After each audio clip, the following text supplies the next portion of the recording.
Hi everyone, this is Muruga MP. இன்னைக்கு நம்ம class 11ல most இம்பார்ட்டன்டான ஒரு டாபிக் தான் இந்த டெர்மினல் வெலாசிட்டி. எஸ்பெஷலி இது மெக்கானிக்கல் ப்ராப்பர்ட்டிஸ் ஆஃப் லிக்விட்ஸ்ல வரக்கூடிய ரொம்பவே இம்பார்ட்டன்டான கான்செப்ட் தான்.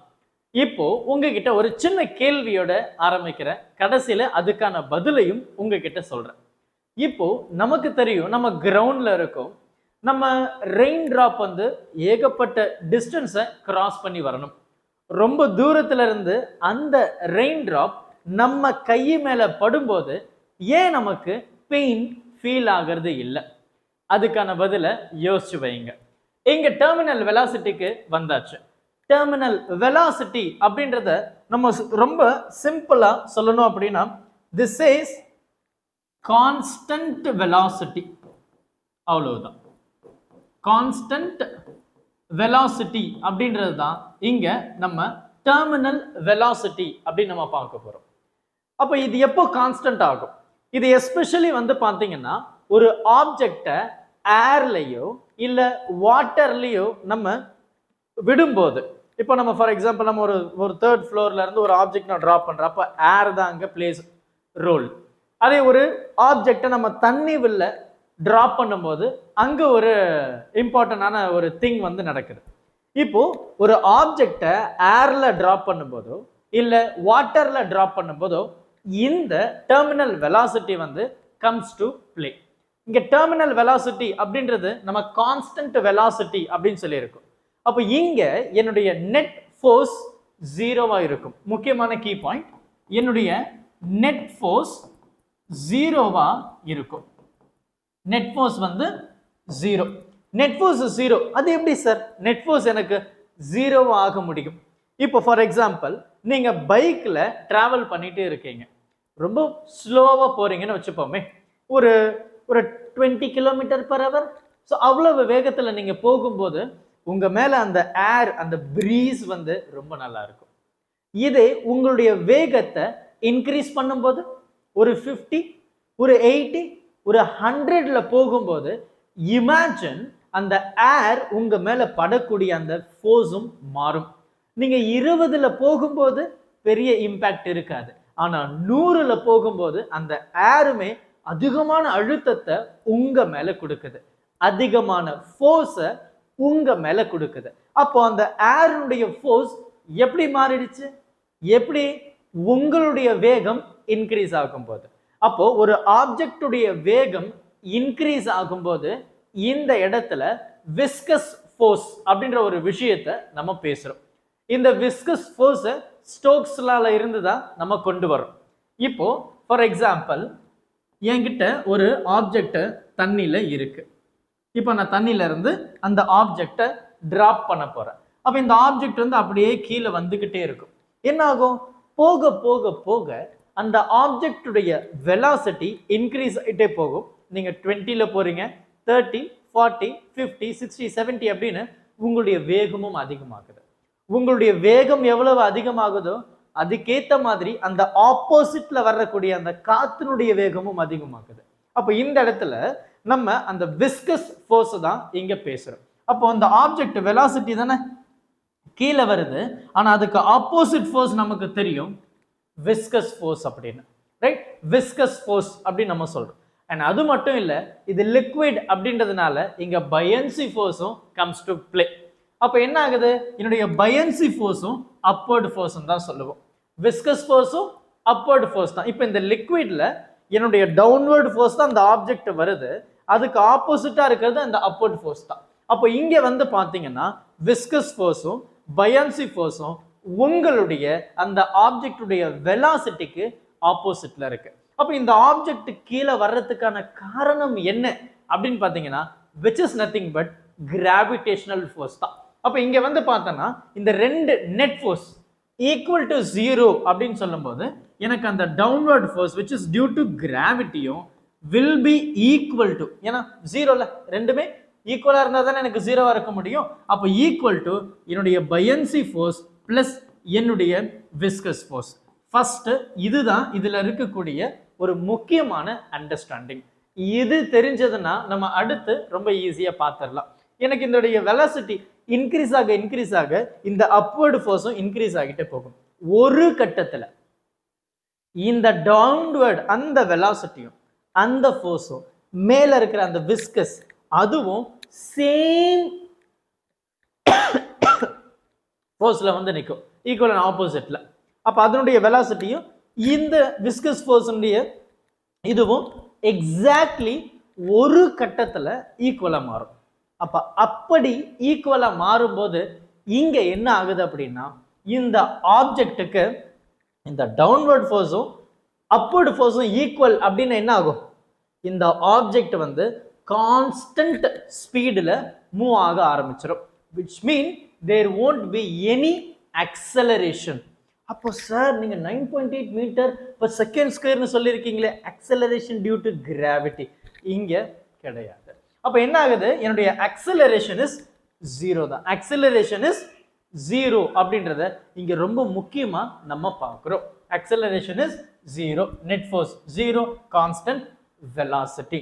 அப்போ என்னுடைய gravitational force downward force, right, downward force, buoyancy upward, viscous upward.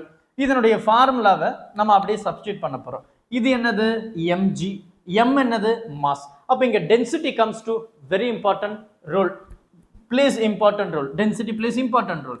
இப்போ இந்த வாட்டர் அப்படின்னு சொல்லும்போது அதுக்கு ஒரு டென்சிட்டி இருக்கும், இந்த ஆப்ஜெக்ட் அப்படின்னு சொல்லும்போது அதுக்கு ஒரு டென்சிட்டி இருக்கும். இந்த விஸ்கஸ் அப்படின்னு சொல்லும்போது அங்க viscous force is nothing but frictional force, right. அந்த ஃப்ரிக்ஷன் அந்த மாலிகூல்ஸுக்கு இடையில இருக்கிறது தான் அங்க கோஎஃபிஷியன்ட் அப்படின்றத நம்ம ஒன்று பயன்படுத்துவோம். அப்போ இந்த எம்ஜின்னு சொல்லுவோம். அப்போ எனக்கு டென்சிட்டி அப்படின்னு சொல்லும்போது மாஸ் அப்பான் வால்யூம். அப்போ மாஸ் அப்படின்னு சொல்லும்போது டென்சிட்டி இன்டு வால்யூம் அப்படின்றத நம்ம எழுத போறோம். அப்போ எம்ஜியை எம் ரோ வால்யூம் அப்படின்னு எழுதிட்டேன். அதுக்கப்புறம் ரோ வால்யூம் எழுதிட்ட பிறகு இந்த ஜி இருக்கு, ஏன்னா எம்ஜியில் இது M G which is equal to buoyancy force நமக்கு தெரியும் ரோ விஜி, நம்ம ஆல்ரெடி சால்வ் பண்ணியிருப்போம். இந்த விஸ்கஸ் ஃபோர்ஸும் நம்ம பார்த்தது தான் 6 பை நீட்டா ஆர் வி. இந்த v says your velocity, right, v says your velocity. இப்போ இந்த இடத்துல வந்து பார்த்தோம் அப்படின்னா நம்ம சப்ஸ்டிட் பண்ணக்கூடிய சின்ன சின்ன டேர்ம் என்ன அப்படின்னா இதனுடைய density and then volume. So volume அப்படின்னு சொல்லும்போது நமக்கு தெரியும் 4πr3 கியூப். அப்போ இந்த ரோ எழுதியிருக்கேன், ரைட், இந்த ரோ எழுதியிருக்கு ரோ. இது என்னது 4/3 பை ஆர் கியூப் ஜி. இது இந்த பக்கம் வரும்போது மைனஸ் ஆஃப், எனக்கு டிஃப்ரென்சியேஷன் பண்ணல, இந்த பயான்சி இல்லை லிக்விட்ல அதை டிஃப்ரென்சியேஷன் பண்றதுக்காக இதை நான் சிக்மான்னு சொல்லிக்கிறேன். அப்போ சிக்மா இதனுடைய வால்யூமும் 4/3 pi r cube g equal to 6 pi eta coefficient of viscosity r and then velocity v. அந்த வெலாசிட்டியை தான் நம்ம கண்டுபிடிக்க போறோம். இந்த எல்லா இடத்துலையுமே பார்த்தீங்கன்னா எனக்கு எப்படி இருக்கு பாருங்க, எனக்கு வந்து 4/3 பை ஆர் கியூப் வந்து காமனாக இருக்கு, அண்ட் தென் ஜியும் காமனாக இருக்கு. அப்போ 4/3 pi r cube g common எடுத்துட்டா இங்க என்ன இருக்கு, இந்த rho and then minus of sigma which is equal to 6 pi eta r v, velocity, terminal velocity அதுதான். இப்போ நமக்கு வந்து பார்த்தோன்னா இந்த பையும் கேன்சல் ஆயிடுச்சு, இங்க இருக்கிற 2வும் இங்க இருக்கிற 2 கேன்சல் பண்றேன். அப்போ இங்க வந்து 2 டைம் அப்படின்னு இருக்கு, 2 டைம்னு இருக்கு, இது என்ன ஆயிடும் 3 டைம்னு இருக்கு. அப்போ இந்த 3 இந்த பக்கம் வந்துருச்சு. அப்போ எனக்கு v மட்டும் வேணும். அப்போ 3 இப்படி வரும்போது ஆல்ரெடி ஒரு 3 இங்க இருக்கு. அப்போ 2 divided by 3 into 3 is 9. By எல்லாம் கேன்சல் ஆயிடுச்சு. r இங்க ஒரு r இங்க ஒரு r அப்படின்னு இங்க r ஸ்கொயர்னு மாறிடும்.